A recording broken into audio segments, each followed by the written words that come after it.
Salve, salve, meus amigos, minhas amigas, tudo bem com vocês? Estamos iniciando mais uma aula de Direito do Trabalho. E nesta aula nós vamos trabalhar especificamente uma coisa muito importante, por sinal, que é a diferenciação de relação de trabalho e relação de emprego. Apesar de nós falarmos no dia a dia como palavras sinônimas, tanto trabalho como o trabalhador e empregado, não é a mesma coisa o trabalhador e o empregado. Até porque uma relação de emprego nada mais é do que uma espécie da relação de trabalho. Então nós vamos tentar entender um pouquinho, até porque isso é importante para o concurso. E a gente vai identificar quais são os requisitos para termos uma relação de emprego. Esses requisitos, até depois vou colocar para vocês, mas já adiantando, está no artigo 3º da CLT.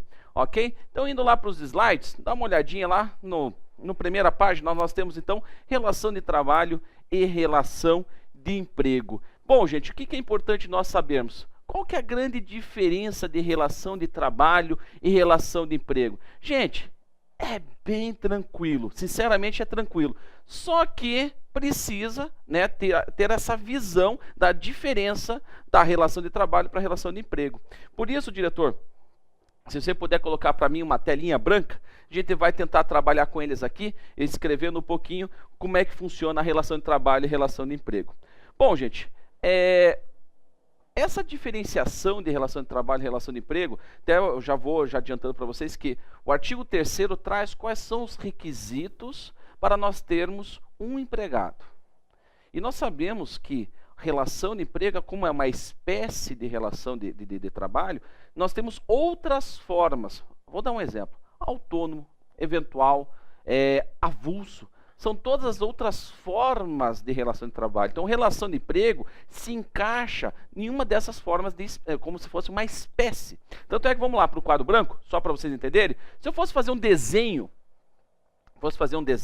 eu poderia fazer da seguinte forma, tá? Imaginemos aqui, ó, um círculo, onde tudo onde está aqui dentro significa relação de trabalho. Ou seja, tudo dentro aqui desse círculo é uma relação de trabalho.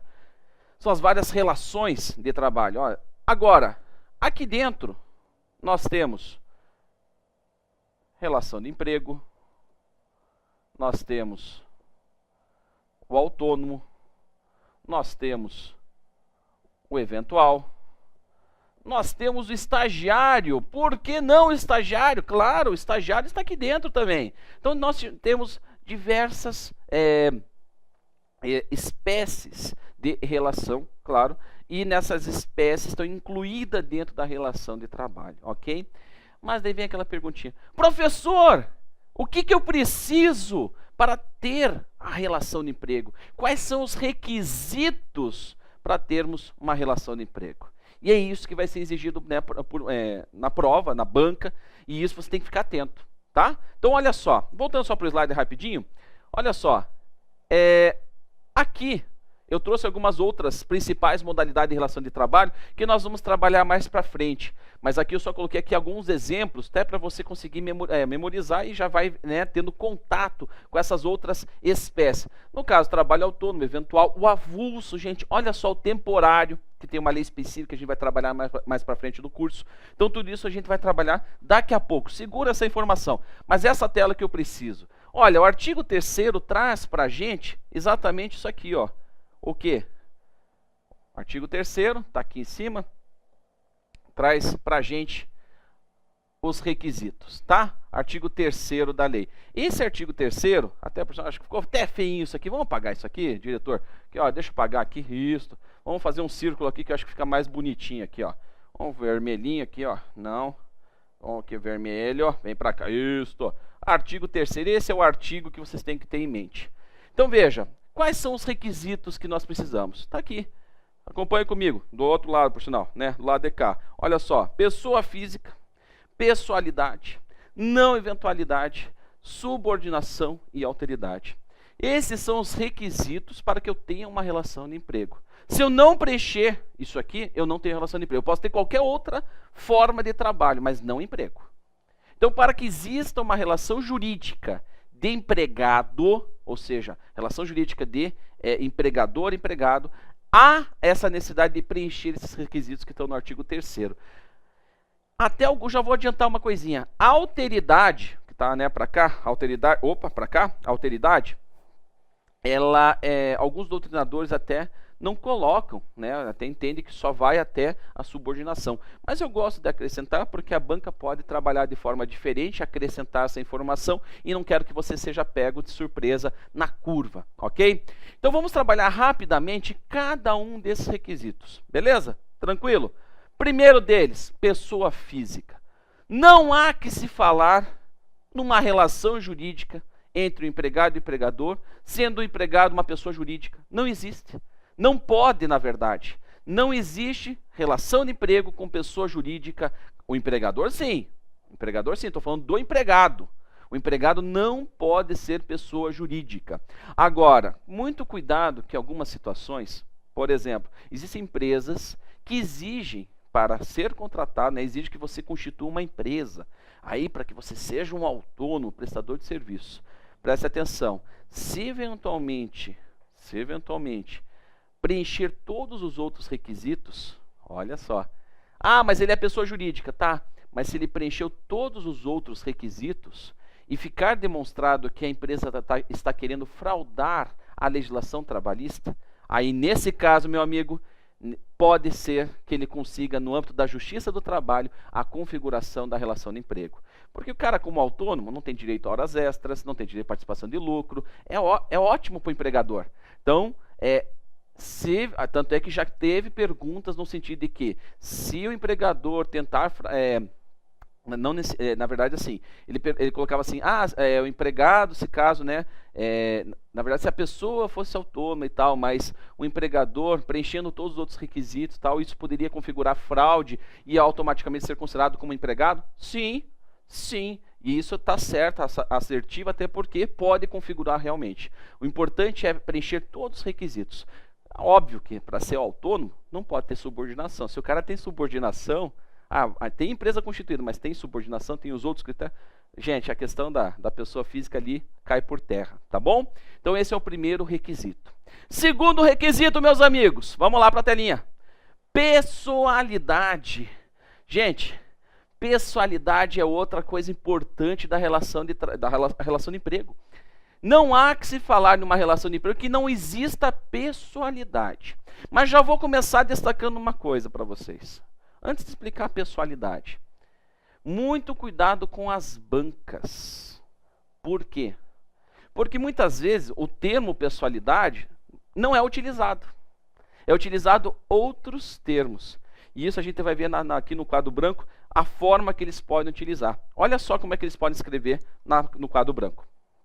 Então, no quadro branco, gente, é muito comum você encontrar nas bancas outras formas. Olha só. Então, pessoalidade pode também ser cobrado como a relação de natureza intuito personae. Opa, faltou ali um espaçozinho, acabei errando o ezinho aqui no final, personae. Olha só, personae. É dessa forma, gente.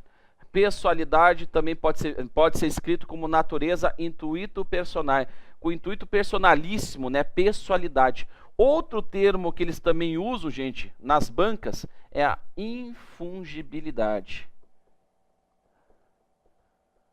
Infungibilidade.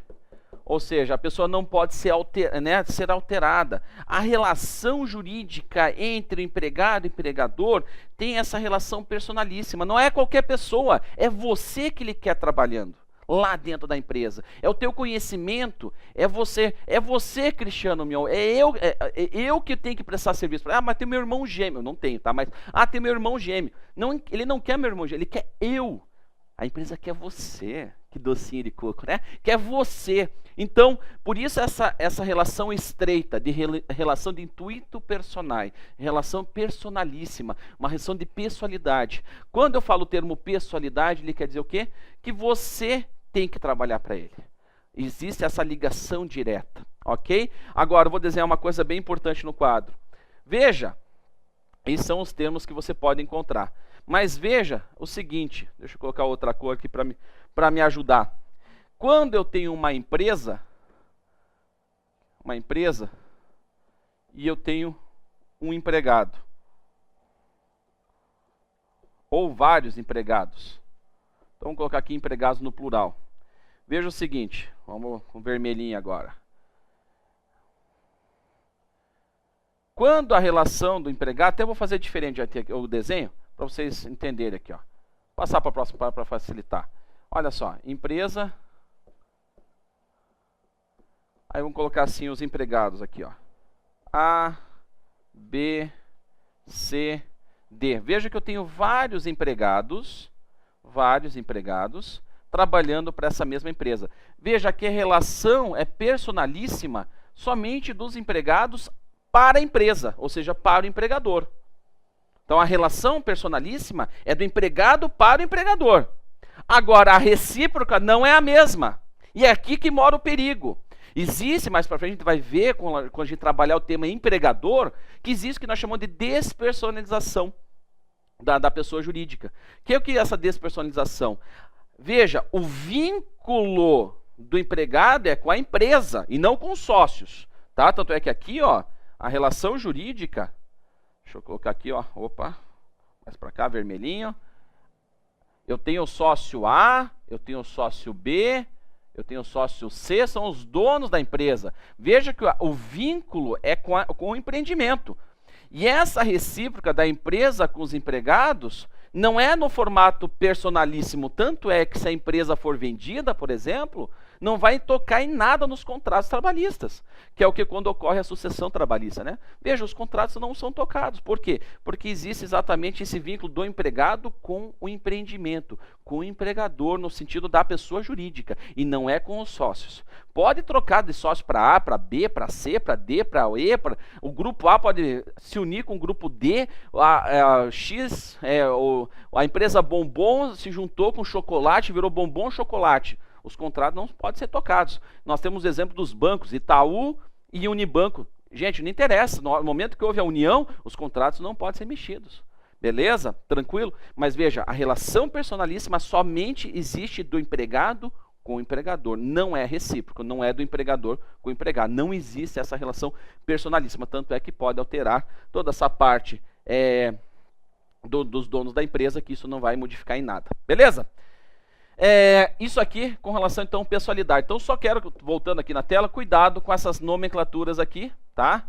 Intuito personae e infungibilidade. Isso aqui, por gentileza, tem uma atenção tremenda com essa parte, tá? Infungibilidade e intuito personae. Então, se aparecer na prova outros termos, fique tranquilo, você já vai estar preparado. Essa é a ideia aqui do curso, né? Te ajudar da melhor forma que você consiga. Imagina se cai uma questão dizendo o seguinte: para configurar a relação de emprego, precisa ter os seguintes requisitos, 2 pontos. Aí coloca lá. Tem que ser pessoa física. Opa, beleza. Infungibilidade, onerosidade, subordinação. Certo ou errado? Certo. Porque você viu aqui no curso comigo que o termo infungibilidade se está relacionada à pessoalidade. Ok? Não esqueçam disso. Pessoalidade, natureza, a relação jurídica de empregado com o empregador é de natureza intuito personae e infungibilidade. Infungibilidade é aquela ideia de infungível, que não pode ser trocado, não pode ser modificado, tá? Tranquilo? Então, o primeiro critério da pessoalidade e pessoa física, ok. Pessoalidade, ok. Vamos partir para o próximo tópico que está no slide. Qual que é o tópico? Não eventualidade, gente. Não eventualidade. O que acontece? Não eventualidade.